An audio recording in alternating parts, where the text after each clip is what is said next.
So last week I was talking about visions of the apocalypse, and I pointed out that while we have no idea when the end of the world will come, we have zero idea, but we do have a Christian belief of what it will look like, that there will in fact be two ends of the world, one for the saved and the other for those people we will politely call the salvation impaired.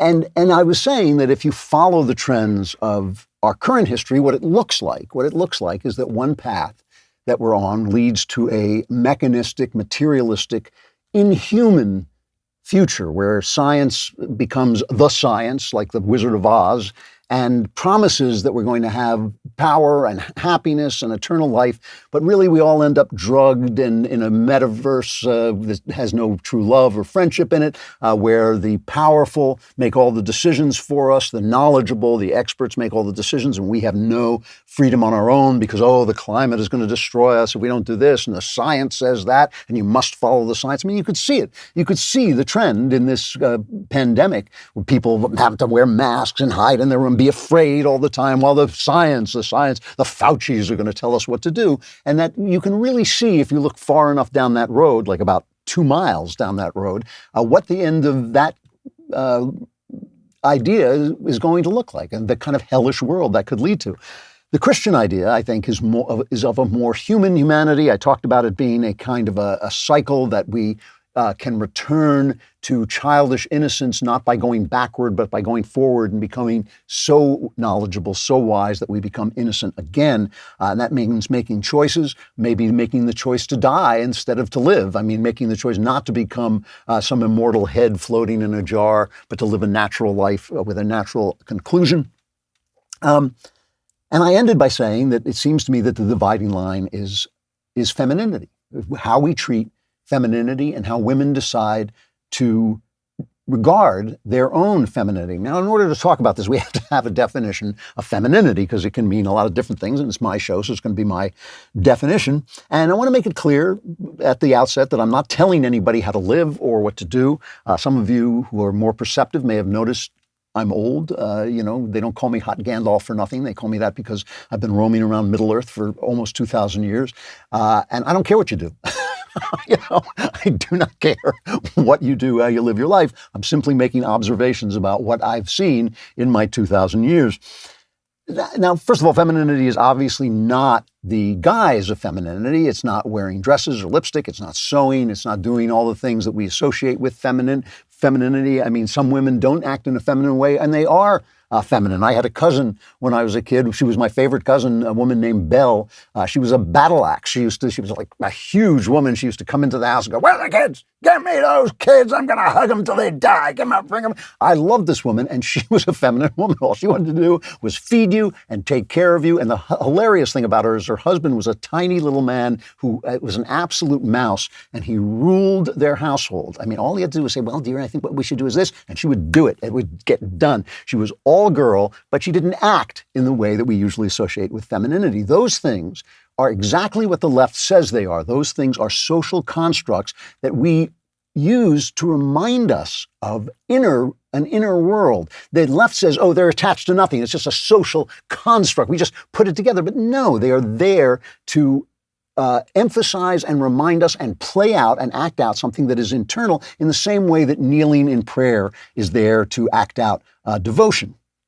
But femininity, in my definition, is the synchronization of a woman's internal spiritual state with the main purpose of her body, which is the creation and nurturance of human life. A man cannot be feminine because he doesn't have a body that does that. He can only be effeminate. He can change the look of his body. He can wear a dress and wear pearls like that Rachel Levine. It doesn't matter. He's not going to be, Ben Shapiro can put on a cowboy hat, but he's not a cowboy. It's the same principle that a man cannot be feminine because he doesn't have the body to be in sync with. Part of it is this physical act that defines a life, and it really does. You don't have to be feminine. You don't have to act in synchronization with your body. I'm just telling you my definition of femininity. And the values of femininity look like something. It looks like something to produce, create, and nurture human life. It does not look like expelling a life out of your body and then sending it off for Joe Biden's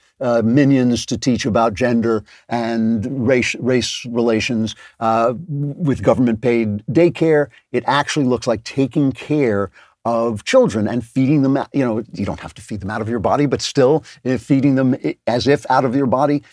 Being there for them, humanizing them, making sure they become human in the ways that are in keeping with your ideas of what humanity means. And all of that is sacrificial in some way. There's something sacrificial about femininity. There's something that says, I'm going to put people before things. I'm going to put other people before myself. I'm going to put family and the inner world before ambition in the outer world. Doesn't mean eventually you can't reach those ambitions. I always think, why should women build their lives like men who go out to make money first so they can get married and have children? Why shouldn't women have children first, and then when they're done with that, go out and do the other things that people want to do? But it also means a spiritual understanding of physical actions. When moms wipe their kids' butts to change them, when moms put food on the table, that's not just dinner, that is love. That is love in operation. It is a spiritual act, and women who are feminine understand that instinctively, even if they don't understand it philosophically, even if they're not thinking in those terms. They understand that what they are doing is an act of love. I've talked to so many.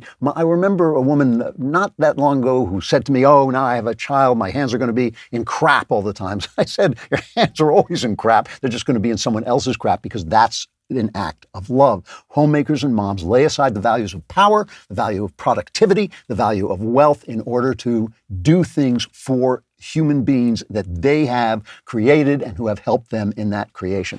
Now, feminists destroyed the pride that women took in that. They're not the only things that destroyed it, but they're one of the things that destroyed it, because all materialist philosophy hates femininity, because femininity is not a materialist, is inherently not materialist. It says my actions are spiritual, my actions mean love, my making dinner means love. It doesn't just mean making dinner. It says that the objects of this world are not my objects are the love of this child, the love of this husband, the making of a home. Materialists hate that. The socialists want you to be equal. The capitalists want you in the marketplace. They don't want you staying at home with the kids, and they all want to disconnect sex from production. Think about how much, science has essentially been a masculine pursuit. Think of how much energy science and politics have poured into eliminating femininity, feminism, birth control, abortion, government daycare, transgenderism. All of these things are meant to eliminate femininity because it gets in the way of materialist progress. My daughter, Faith Moore, with whom I'm proud to say I'm related, she wrote for The American Mind, which is edited by my son, with whom I have no relations whatsoever. But Faith Moore wrote a piece in The American Mind about how the mechanical creation of life is going to destroy humanity, that you can solve the problems of humanity to a point where you have solved humanity itself. She says, for all of human history, women have had to grapple with the fact that their naked bodies are necessary for the survival of the species. Unlike men, whose role in production takes place in a moment, women spend 9 months growing each new baby inside their bodies and many more months, sometimes years, feeding it from their bodies. In fact, this miracle of human reproduction, the harboring and sustaining of new life, is in essence what makes a woman a woman. It's what makes women special, sets us apart from men. She says, back in 2017, scientists successfully transferred an extremely premature lamb to an artificial uterus. She says this is, will eventually come to pass for people. And she says, for those who look for a world without sexes, this is incredible progress. In fact, it's the goal, because if the parts that make a woman and a man no longer serve any functional purpose, it's much easier to argue that sex and gender are effectively moot. There's only one problem: our flesh has meaning. It isn't arbitrary or random or wrong. We aren't assigned a sex at birth. We are born into one. It is a function of who we become. We might be able to go to technological war against our bodies, but it's a war we cannot win. And this is why the symbol of the materialist future is Dr. Frankenstein. I know I've talked about this before, but it's worth repeating. This is Mary Shelley, a teenage girl who had lost a baby, who was nursing a baby. She hung out with these two men, Byron and Shelley, two of the great poets of their time, who were into free love. They believed in free love. Why shouldn't you? Why should you marry? Marriage is slavery. Shelley left his wife to run off with Mary, and his wife ultimately killed herself, threw herself into the Serpentine in London and drowned herself. Because free love, of course, is love without consequence, and women carry within them the consequence for sex, and that's one of the reasons why it's a problem that science can solve, and it will solve it. They have almost solved it with birth control and abortion, and soon they'll solve it by having babies in a toaster in your kitchen, and how much easier it'll be, and they'll laugh at their mothers, and they will have lost their femininity, they will have lost their humanity, and lost their they'll have lost the essential fact of themselves. Mary Shelley envisioned this in Frankenstein. Now, the thing about Frankenstein, there's this horrible scene in Bride of Frankenstein where they play out Mary Shelley with Byron and Shelley. I've played this before, but it has this, it's so corny, it's hilarious. Bride of Frankenstein, great movie, by the way, but this is the prologue and it's ridiculous. Let's just play a little bit of this. Can you believe that bland and lovely brow conceived of Frankenstein? A monster created from cadavers out of rifled graves? Isn't it astonishing? I don't know why you should think so. What do you expect? Such an audience needs something stronger than a pretty little love story. So why shouldn't I write of monsters? No wonder Murray's refused to publish the book. He says his reading public would be too shocked. It will be published, I think. Then, darling, you will have much to answer for. The publishers did not see that my purpose was to write a moral lesson. The punishment that befell a mortal man who dared to emulate God. That's Mary Shelley herself. Actually, it's a ridiculous scene, but Mary Shelley herself actually said that this was the story is about. It's not. It's not what the story is about, because Frankenstein makes a human from body parts, which is what we all do. We all make humans from body parts. That's how we make new children. Only God can create things out of nothing. What he does, his sin, and this is actually written into the novel, even if Mary Shelley didn't realize it, and maybe she did, maybe she didn't. What he does is he makes a human without a woman.